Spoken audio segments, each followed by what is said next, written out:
Welcome to Tax Insights, presented by Hawkins Ash CPAs.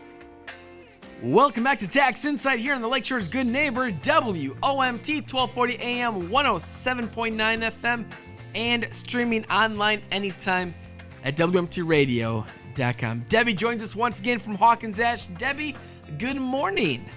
Good morning. How are you today? I can't complain. I'm glad to have the next couple minutes with you as we talk all things about QuickBooks and Sage 50.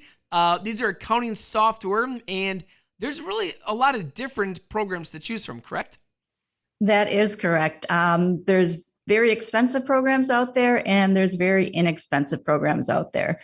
QuickBooks and Sage 50 are one of the more inexpensive ones that should be able to handle most of your accounting needs. There are also industry-specific softwares out there also. So there's hundreds and hundreds of different software. You just need to make sure that you pick the right one that is best for your business. So what is the difference between online and desktop? Because I know that there is quite a bit of differences. Yes, there are. Online versions of accounting software. QuickBooks has an online version and also Sage 50. And the online versions are in the cloud. They're cloud-based, and anywhere you have access to the internet, you have access to your accounting. The desktop versions, those are versions that you can load on your computer. And one thing to know about desktop versions, they can also be hosted in the cloud.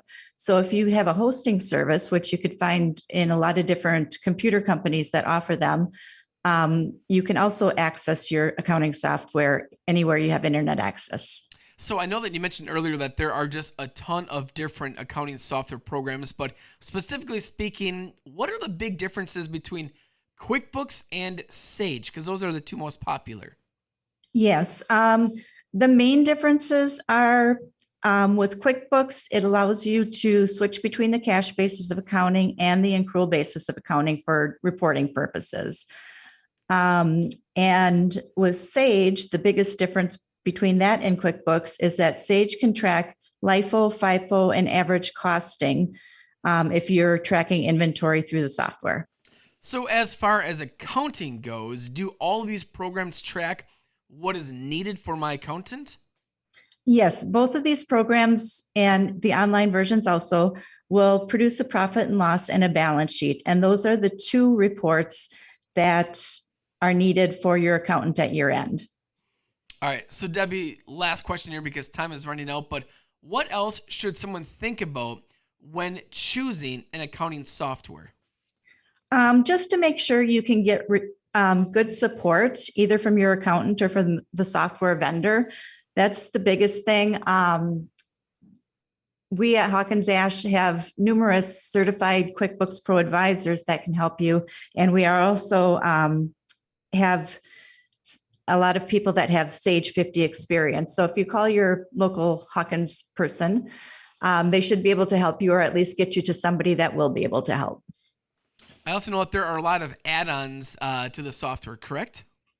Correct. Both softwares have different add-ons that you can put on. Different vendors coordinate with these softwares, so they integrate maybe a specific industry software that will feed into either QuickBooks or Sage 50.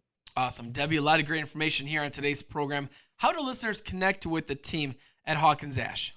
And just call your local Hawkins Ash office and they will be able to get you to the right person. And we'll talk to you next week here on Tax Insight on WOMT. This has been Tax Insights, presented by Hawkins Ash CPAs. Learn more online at hawkinsashcpas.com. Hawkins Ash CPAs, part of your business, part of your life.